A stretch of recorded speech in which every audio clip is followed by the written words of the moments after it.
नमस्कार, मैं मुकेश शर्मा। इस समय हम वीरों की भूमि पलड़ा गांव में पहुंचे हैं। यहाँ विक्टोरिया क्रॉस उमराव सिंह जी हुए हैं, उनके अलावा 4 अन्य शहीद हुए हैं। वीरों की भूमि में आज शहीद सुरेंद्र सिंह की प्रतिमा का अनावरण किया, सुरेश कुमार की प्रतिमा का अनावरण किया जा रहा है। अग्रवाल जी भी पहुंचे हैं। इस समय हमारे साथ उनके दोस्त और उनके पिता मौजूद हैं। इनसे बात करेंगे कि किस दिन इनके पुत्र ने भारत माता की रक्षा करते हुए प्राणों की आहुति दी थी। धर्मवीर जी बताइए। देखो जी, उनकी जोधपुर ड्यूटी थी, अन्वेषण डिपो में थी, उस जगह अच्छा हो गया, इसलिए उन्होंने आज उनकी प्रतिमा का अनावरण किया जा रहा है। कैसे क्या किया? देखो, गांव के हैं और मिनिस्टर भी आ रहे हैं, अभिमन्यु कैप्टन भी पहुंच चुके हैं यहाँ, और रविंद्र शर्मा भी आ रहे हैं और वो अभी पहुंचने वाले हैं। उनके दोस्त हैं हमारे साथ, वो बताएंगे कि उनके साथी ने कैसे भारत माता के लिए अपने प्राणों की आहुति दी है।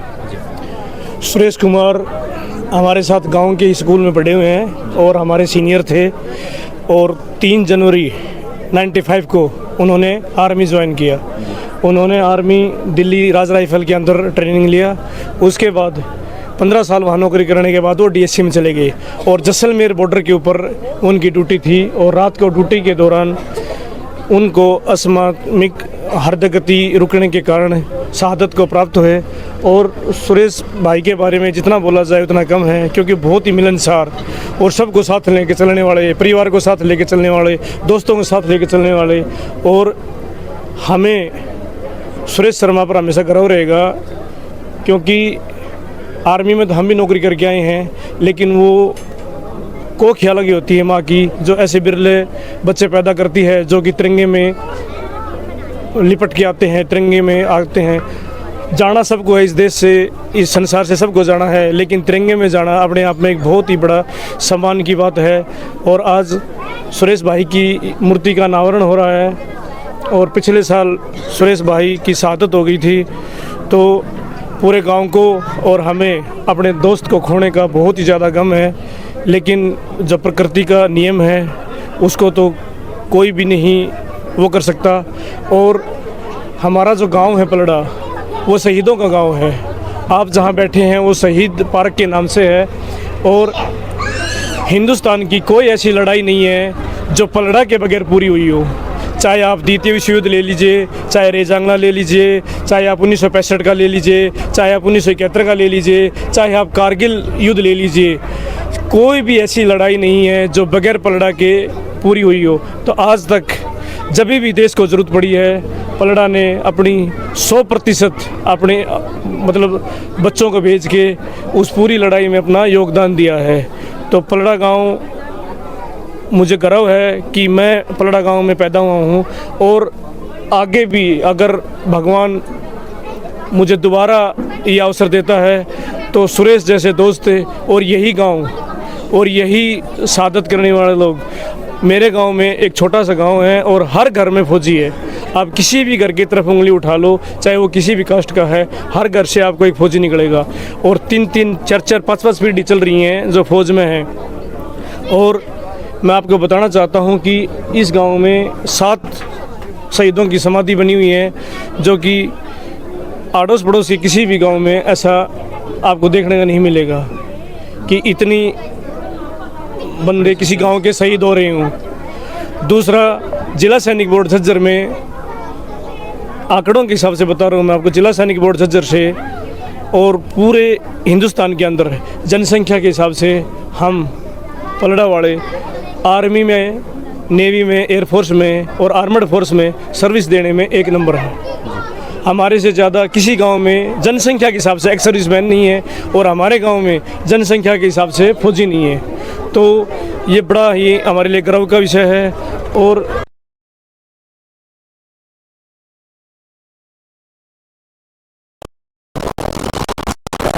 परिवार इतना संपन्न था, उन दिनों में लोगों के पास तो पैसे बहुत कम होते थे। दिल्ली के अंदर कुल्फी का काम और इतना फैन काम था कुल्फी का कि बड़ी मशहूरी थी, कलकत्ता बम्बई तक जाती थी और लोग बड़े पसंद करते थे। कूड़ेमल की कुल्फी इतनी मशहूर थी कि बड़े बड़े ये अपने साहबा आईएएस बेटे इस तरह के वहां से मंगवाते थे कुल्फियां। नहीं हमारा तो बहुत की था जब लोग कुल्फी मंगाने का, बड़े आदमी अफसर मंगवा। यहाँ भी गांव के अंदर भी उनकी बड़ी अच्छी होती।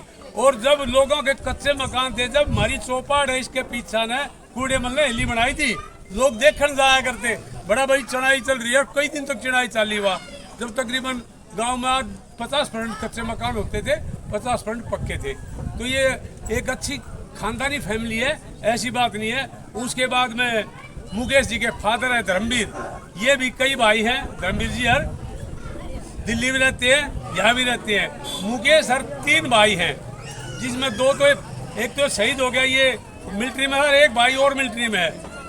और मुकेश शर्मा जो है, ये आप लोगों को पता है, सामाजिक आदमी है, हर काम में बढ़ चढ़ के हिस्सा लेता है। जो भी कोई गांव का, पंचायत का या कोई, कई बार ऐसे कहानी होगी कि हर आदमी नहीं ले सकता उसमें, अपने गांव में कई बार हुई है, लेकिन ये पूरा हिस्सा लेता है। और बोलूंगा आपने कहना अमर भाई सुरेश अमर रहे, भाई सुरेश अमर रहे। मैं कहूँगा जब तक सूरज चांद रहेगा, आपने कहना है शहीदों का नाम रहेगा। जब तक सूरज चांद रहेगा, शहीदों का नाम रहेगा। जब तक सूरज चांद रहेगा, शहीदों का नाम रहेगा। और कोई भाई कोई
पूरा इलाका, खासकर पलड़ा गांव, ये बहादुरों का, शहीदों का, स्वतंत्रता सेनानियों का, और मैं कहूँगा फौजी भाई फोर्सेस का गांव। हर परिवार में आप देखेंगे किस तरह से लोगों ने कुर्बानियाँ की हैं। शहीद सुरेश कुमार जी की आज इनका मूर्ति का अनावरण था। पूरा गांव इकट्ठा, पूरा इलाका शहीद को नमन करता है। और इस इलाके की आप देखिए, राव उमराव सिंह ने विक्टोरिया क्रॉस जीता था, विक्टोरिया क्रॉस से उनको नवाजा गया था। तो आप देखें, आज़ादी से पहले और आज़ादी को बरकरार रखने में पलड़ा गांव का विशेष योगदान है। हम शहीदों को नमन करते हैं, बार बार नमन करते हैं। और शहीदों के परिवारों को आपने देखा भी होगा, प्रधानमंत्री मोदी जी के नेतृत्व में कोई भी शहीद परिवार, शहीदों की वीरांगनाएं, स्वतंत्रता सेनानी, फौजी भाई, बहादुरों के लिए केंद्र सरकार ने, हरियाणा सरकार ने कोई कसर नहीं छोड़ी है उनके सम्मान के लिए, जो कि उसके हकदार हैं। तो मैं फिर से सभी शहीदों को नमन करता हूं। और बाकी भी जो गांव के शहीद हैं उनमें हम जाएंगे, फूल अर्पित करेंगे, माला। 5 राज्यों के चुनाव है सर, किस तरह देखते हैं, क्या रिजल्ट आने की उम्मीद है? बात देखो, भारतीय जनता पार्टी शुरू से ही जिस दिन से चुनाव ख़त्म करती है, सरकार बनती है, उसी दिन से काम में लगती है, सेवा ही संगठन के तरीके से। और मुझे पूरी उम्मीद है मोदी जी के नेतृत्व में 5 राज्यों के चुनाव में भारतीय जनता पार्टी को जीत हासिल होगी। दिल्ली के जो एलजी हैं उन्होंने आरोप लगाया कि हरियाणा का जो रिपब्लिक खड़ी है, बस हमारा फिर वाइट ले लियो।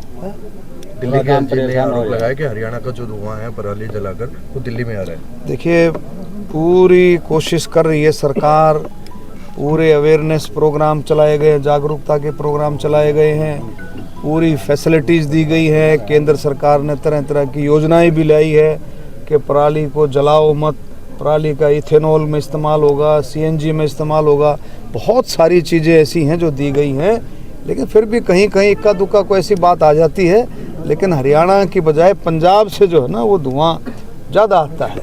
और दिल्ली के आसपास का मतलब दिल्ली के भी खेतों का जो है ये प्रोग्राम रहता है। लेकिन हरियाणा सरकार ने, हरियाणा के लोगों ने बहुत कंट्रोल किया है। फिर भी कुछ थोड़ा बहुत रहता है, लेकिन उसमें और कंट्रोल कराएंगे। हुड्डा साहब का कल बयान आया कि जो 4 डिप्टी सीएम बनेंगे उनमें एक महिला भी शामिल होगी। देखिए, अपने मुंह में मिट्ठू बन रहे हैं।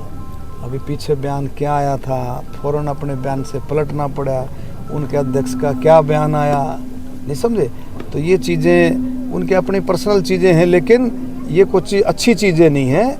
ये समाज को बांटने की चीज़ें हैं। तो हमने जो बात रखी थी वो बिल्कुल ये बात रखी थी, हरियाणा 36 बिरादरी का प्रदेश है। सभी का सिस्टम जो है बहुत मजबूती के साथ जो है सारे सिस्टम जुड़ा हुआ है। भारतीय जनता पार्टी के साथ है सारा सिस्टम। ठीक है, मूर्ति अनावरण समारोह में पार्षद यहाँ से फोर्ड माजरा हैं, वो भी यहाँ पहुँचे हैं। उनसे भी हम शहीदों के बारे में बात करेंगे। फोर्ड जी। भाई, सबसे पहले तो आपके चैनल के माध्यम से आपको और आपके सभी दर्शकों को मेरी तरफ से राम राम। बाकी मैं यहाँ से पार्षद नहीं हूँ, इसके साथ वाले उससे हूँ। बाकी जो भी शहीद हैं, जो भी फौजी भाई हैं, वो सबके समान होते हैं। इनका कोई भी दायरा नहीं होता, कोई जातरा नहीं होती हो। क्योंकि आज शहीद की मूर्ति का अनावरण था और मुझे पता चला तो भाई मैं रोकने नहीं गया, मैं स्पेशल यहाँ पे आया और इनको सभी को श्रद्धांजलि दी। यहाँ पे गांव की कुछ मांगे हैं, उनकी सहायता के लिए आप क्या कुछ करोगे? भाई, मेरे से जितनी कोशिश होगी उससे ज़्यादा करूँगा मांग के लिए। तो यहाँ पर भी भाई शहीदों के लिए भी अगर हम कुछ नहीं कर पाएंगे तो फिर किसी के लिए, क्योंकि इन्होंने हमारे लिए बहुत कुछ किया। हम आराम से सोते हैं तो देश पे बॉर्डर पे ये रक्षा करते हैं हमारी। और जो आज ये प्रतिमाएँ लगाई गई हैं, मैं तो इसके माध्यम से, आपके चैनल के माध्यम से सभी युवाओं को एक ही बात कहूँगा, भाई इनको देख के आप लोगों को सीख लेनी चाहिए। क्योंकि ये हमेशा एक प्रतीक रहते हैं, छोटे से बड़े से सभी के, अपने बच्चों को भाई हमारे लिए हमारे चाचा दादाओं ने क्या क्या किया है। और इनको देख के हमें भी सीख लेनी चाहिए कि हम भी कुछ देश के लिए कर सकें। धन्यवाद।